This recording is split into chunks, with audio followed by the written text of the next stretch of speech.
لیدونکو د خپرونې دا د په لړ کې وخت راورسېد د موضوع د برخې سره قدرمن میلمه مو دکتور حیات الله عتیق شته. غږیږو ورسره پر دې موضوع باندې بحث لرو چې د مور مقام او کورنۍ نظم کې د مور رول څومره مهم دی. مور او پلار د الله تعالی لخوا د انسانانو لپاره د اولادونو لپاره یو ستره تحفه او ستره محوه ده، خوږه میوه ده چې هغه څوک ورڅخه برخمن دی. الله پاک دې وکړي چې تر څومره یې وسه پوره وي خدمت یې وکوي، د هغوی د خوشحالیو لپاره، د هغوی د ساتنې او د پاملرنې لپاره خاصه توجه ولري. هغه څوک چې بیا نه لري، الله پاک له دغې سترې او د خوږې میوې څخه بې برخې کړي وي، الله پاک دې هغوی ته د زړه صبر ورکړي او بدیل یې ورته ورکړي. نو عتیق صاحب ته هرکلی وایم، بیا پر همدغه موضوع ورسره بحث لرو. ډېره خوږه، ډېره ښکلې موضوع ده، ښکلي معلومات به ترېنه هم وارو. تاسو هم عتیق صاحب ستړي مه شئ، په خیر اخلئ او وخت به په خیر.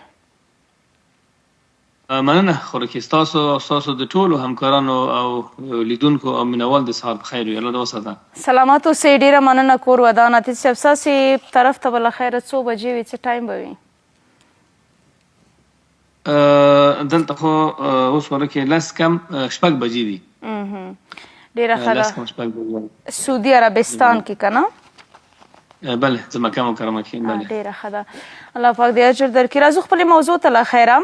د مور په مقام باندې په کورنۍ کې د هغې په رول باندې غږیږو، خو په پیل کې به دا واورو چې د مور مقام په کورنۍ او په ټولنه کې ولې دومره مهم ګڼل کېږي او په اسلام مبارک دین کې د مور په تړاو باندې څه ویل شوي دي؟ خوراکي که چېرته مور نه وای، زه به نه وم او ته به نه وې. بلکل. او د ټول لیدونکي او د ټول کوم زموږ ستاسو چې اورېدونکي دي، دوی به نه وو. نو الله جل جلاله موږ تاسو پیدا کړي یو، او د الله جل جلاله نه وروسته موږ تاسو لپاره سبب او وسیله هغه مور پلار کړي. او دې ته قرآن کریم هم بار بار اشاره کړې، یو ځل وایي چې وقضى ربك الا تعبدوا الا اياه وبالوالدين احسانا اما يبلغن عندك الكبر احدهما او كلاهما فلا تقل لهما اف ولا تنهرهما وقل لهما قولا كريما. اي انسانه او کله هم سبحان الله په قرآن کریم کې چېرته موږ تاسو متوجه شو، کله هم چې الله جل جلاله د خپل ځان دپاره غواړي چې خلک وهڅوي چې عبادت یې وکوي، بیا وایي چې وبالوالدین احسانا وقضى ربك الا تعبدوا الا اياه. دی الله جل جلاله زموږ ستاسو نه دا غوښتنه کوي موږ د هغه عبادت وکوو، او بیا وبالوالدین احسانا، د مور پلار سره تاسو نیکي کوئ، د مور پلار سره تاسو نیکي کوئ. او بیا وایي چې کله یو د دوی نه یا دواړه که چېرته مشران شول، نو تاسو د هغوی د خدمت او د هغوی د رعایت کې ګورئ چې تاسو څه ونه کوئ.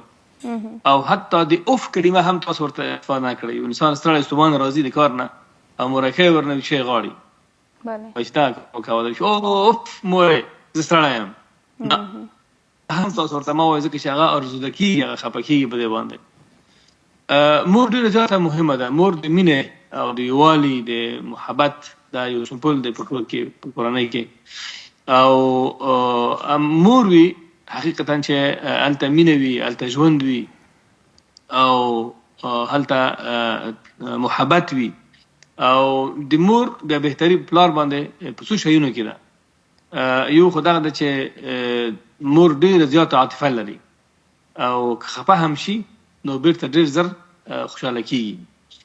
او همدغه مور ده چې د موږ تاسو لکه کوچنیانو د موږ تاسو ډېر زیات رعایت او خدمت کړی، او زموږ ستاسو د انسانانو ګندګي په خپلو لاسونو باندې مینځلې، او خاصتا په هغه مخکې وختونو کې خو پامپرز او دغه مسایل نه وو، بیچاره په خپلو لاسونو باندې ورونی چې ورته وایي موږ تاسو پښتو باندې، هغه ورونی مینځلي په یخو اوبو کې او په شدیده ګرمۍ کې او په تکلیف کې. او کله به هم چې موږ تاسو مریضان کېدو چې کوچنیان وو، نو مور به سره نه ارامه وه، او مور نه ویده کېږي. او همداسې مور چې کومه دغه د خپل جسم هغه وینه خپل ماشوم ته ورکوي چې هغه شیدې دي. مور چې کله انرژي اخلي او کله طاقت اخلي او کله قوت اخلي، هغه به خپل د سینې په واسطه باندې بیا خپل ماشوم ته ورته ورکوي تر څو دغه ماشوم لوی. رسول سلام ته صحابي راغی، ورته وویل چې کوم انسان سره زه ملګري وکوم، نو ده ورته وویل چې تا د مور سره. په ملګرۍ کې بهترین انسان چې دی په ټول کون کې بهترین انسان هغه مور ده. دا د رسول سلام حدیث ته که موږ تاسو د یو ټولنیز کړکۍ وګورو، مور سره څنګه ملګري د مور سره باید که خاصتا که مشران وي نو باید د هغوی د دماغ مطابق چلند وشي، مینه ورکړل شي، ساتیري ورسره وشي او مور وخندول شي. او خاصتا چې مشران کېږي، تکرارا وایم، ځکه چې هغوی ډېر زیات ضرورت لري رعایت ته، هغوی ډېر زیات ضرورت لري پالنې ته. او همدغه مور ده حقیقتا چې یو انسان کامیاب وي، ځکه چې مور دعاګانې کوي انسان ته. رسول صلی الله علیه وسلم ته یو صحابي ورته وایي چې د چا سره زه ملګري وکوم، احق الناس بصحبت څوک دی چې بهترین انسان وي زما د ملګري لپاره؟ ورته چې ستا مور ده. بیا ورته چې بل څوک ده؟ بیا ورته چې ستا مور ده، امک ثم امک. او دا خبره 3 ځله ورسره تکرار کړه. بیا ورته چې امک، بیا ورته ثم ابيك، بیا وروسته ستا پلار دی. بله، ځکه چې دا مور ډېره زیاته مهربانه ده. او مور انسان 9 میاشتې په ګیډه باندې ګرځوي. او پلار هم مهربانه دی. اکثره علما کرام او اکثره مفکرین د مور د حقوقو نه خبره کوي او دا خبره کوي چې 9 میاشتې یو انسان په خپله خېټه باندې ګرځوي. نو زه بیا داسې وایم چې پلار ټول عمر، نه تنها 9 میاشتې، خپله ښځه او ټول ماشومان په اوږو باندې ګرځوي. پلار نه آرامېږي تر څو دا کورنۍ نه وي ارامه شوې، دا ماشومان نه وي ارام شوي. نو دواړه ډېر زیات حقوق لري. او بیا خاصتا مور چې ده د هغې حقوق ډېر زیات دي. او زما یو خواهش دی حقیقتا د هغه ورونو د خویندو نه چې زما او ستاسو اوس خبرې اوري خوا کې، هغوی که مقصر د مور او د پلار په حق کې، نو چې همدا اوس تلیفون راواخلي، که لرې ورنه معذرت ورنه وغواړي او ستړي مچ ورسره وکوي او پوښتنه ورنه وکوي. مور کله هم نه خفه کېږي. کله بعضې خلک زه وایم، زه من حیث صلاحکار، بعضې خلک راځي وایي زه د مور سره جنګي یم، د پلار سره جنګي یم. د الله بنده، هغه انسانان چې ستا په خلق کې، ستا په پیدایښت کې هغوی رول لري، مهم کلیدي رول لري، هغوی نه ته ولې خفه یې؟ کله هم هغوی در نه خفه کېږي. او هغه انسانان چې نږدې وي او که اوس بالفعل مور ورسره وي، زما سره خبرې پرېږدي ولاړ شي، د هغوی پښې ورته ښکل کړي، د هغوی ورته لاسونه ښکل کړي، د هغوی ورته مخ ښکل کړي. او که چېرته خفګان وي، د هغوی نه معذرت وغواړي او د هغوی نه عفو وغواړي. او دغه یو لوی نعمت چې زموږ ستاسو په ژوندونو کې دی، د خدای ناخواسته که د انسان نه ولاړ شي، نو بیا انسان بیا ډېر خفه کېږي. او بیا د انسان حقیقي هغه کوم ماتوالی چې دی، هغه بیا انسان احساس کوي. او دا خبره هغه چاته کېږي چې هغې خپله میندې او پلارونه د لاسه ورکړي او خاصتا میندې، نو هغوی ته زما خبره ده احساس کېږي چې دغه خالیګاه هېڅکله هم د انسان نشي پوره کولی. او انسان ډېر زیات خفه کېږي که چېرته مقصر پاتې شوی وي او که چېرته د مور پلار رعایت او د هغوی کوم حق چې دی هغه نیولی کړی. نو دا یو بالفعل یو ښه فرصت دی که څوک د میندو سره ولاړ شي، د هغوی پښې د خپل کړي. حدیث شریف کې راځي وایي چې الجنة تحت اقدام الامهات، ستا جنت د مور د پښو لاندې دی. زما مور الله ته وبښي، کله چې ما به ورته پښې به چې ما مچو کولې، هغوی به وایي چې نه دا کار مه کوه. نو ما ورته وایي چې زه خپل جنت ښکلوم. نو څومره هم چې انسان مینه ورکړي او څومره هم چې خدمت یې وکوي د مور، او څومره هم چې هغه د انسان د هغوی زړه لاسته راوړي، نو بیا هم کمه ده. ډیره مننه عتیق صاحب پر د مور کلمې باندې، د هغې پر خدمت باندې او په اولادونو لخوا احترام باندې وغږېدلو. خو اوس به راشو دې اړخ ته چې د مور مقام خو ډېر زیات لوړ دی، خو د اولادونو په روزنه کې او همدارنګه د کورني نظم په ساتلو کې مور کوم اساسي رول لري؟ همدارنګه د کورنۍ د غړو د یو موټي ساتلو په برخه کې مور څنګه کولی شي چې دوی با اتفاق او ښه وساتي، پاملرنه ورته ولري؟ مور په حقیقت کې لومړی مدیر دی په کورنۍ کې چې هغه د کور نظم او ډسپلین ساتي. ځکه پلار خو بهر وي او پلار خو د خپل اولاد نه خبر نه وي. نو همدغه مور ده چې خپل کور هم کنټرولوي او د خپل خاوند په غیاب کې دغه کور هم ساتي او دغه ماشومان چې دغه هم تربیه کوي. او دلته یو پیغام میندو ته لرم چې لطفا تاسو فرق وکوئ د تربیې نه او د رعایت نه. اکثره میندې هغوی خپل اولادونو ساتنه کوي، پالنه کوي، په دې معنا باندې چې هغوی ته ډوډۍ ورکوي او هغوی ته اوبه ورکوي، هغوی ته جامې برابروي. خو هغه تربیتي کوم لوری چې دی، چې هغه فکري لوری دی، چې هغه د انسان دماغ سره ارتباط لري، نو هغوی ته ډېر زیات متوجه کېږي. نه لطفا میندو، ستاسو پیغام ډېر لوړ دی او تاسو کوم کار چې دی دا ډېر عظیم دی، ډېر لوی دی. تاسو د راتلونکي نسلونو تاسو مشران تربیه کوئ، تاسو لیډران تربیه کوئ، تاسو میندې تربیه کوئ، نو تاسو باید دماغ ډېر باید لوی او لوی حوصله باید ولرئ. نو زما په نظر باندې مور لومړی مکتب دی او لومړی مدرسه ده چې ماشومان په دې کې ارزښتونه زده کوي، په دې کې مبادئ زده کوي، په دې کې اخلاق زده کوي. او همداسې که چېرته مور خدای ناخواسته مقصره وي د ماشومانو په تربیه کې، نو بیا ماشومان متاسفانه چې بیا د مور نه بد شیونه زده کوي. موږ تاسو پښتو کې وایو دا د مور په شیدو باندې ما زده کړي، د ما نه ویریږي که نه. نو هغه شی چې د مور په زانګو کې کله چې یو شی یاد شي هغه بیا وروسته بیا نه ویریږي. نو د مور ډېر زیات مهم رول دی حقیقتا د کورنۍ په یووالي کې او د کورنۍ په اتحاد کې، د کورنۍ په اتفاق کې.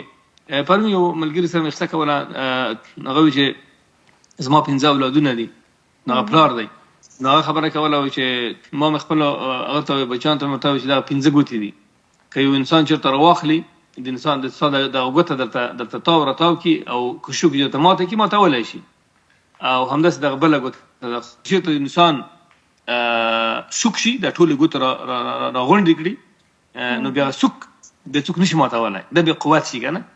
نو دغه انسان بیا نشي کولی چې مات کړي. دغه څوک کنټرول او د څوک ته مینه او د ته عاطفه دا مور ورکوي. ډېر زیات بعض کسان موږ لرو چې هغوی سره حد لري، سره یووالی سره لري، خو د هغوی داخلي دغه جوړنه چې د درسته جوړه نه ده. بعضې هغه چې د هغوی عاطفه کمه ده، بعضې مینه کمه ده، او بعضې چې دي هغوی ډېر زیات په اصطلاح باندې احساساتي کېږي. او ډېر زیات داسې انسانان دي چې هغه انسانان چې د مور د مینې او د محبت نه محروم وي، نو تاسو یقین وکړئ چې ډېر زیات هغه انسانان نفسي ستونزې لري، مشکلات لري. نو مور داسې د ستونو فقرات مثال لري کورنۍ کې، همدغه ده چې خپلو ماشومانو ته تربیه ورکوي، ارزښتونه او د مبادئو دپاره د لومړی معلم دی. کوچنیان کله چې مور ګوري نو هماغه شیونه ورنه زده کوي. موږ تاسو که فکر وکړو زموږ تاسو میندې هغه وخت کې بیچارهګیانو خو لیک لوست یې نه وو او یعنې امیانې وې په اصطلاح باندې، خو ډېر زیات شیونه موږ تاسو ته راښودلي، موږ تاسو افغانان چې هغه د ډېر زیات داسې ارزښتونه دي چې هغه موږ تاسو نن سبا په کتاب کې نشو پیدا کولی او نه په مکتب کې شته او نه په پوهنتون کې شته. نو مور ډېر زیات کلیدي رول لري په کورنۍ کې، د کورنۍ په یووالي کې، د ماشومانو په تربیت کې، د ساتنه کې، د هغوی په راتلونکي کې حتی. او همدغه مور ده چې هغه د وطن د یووالي په رابطه باندې ډېر زیات مهم رول لري. او وطن ته په ټوله کې هېواد ته مور ویل کېږي.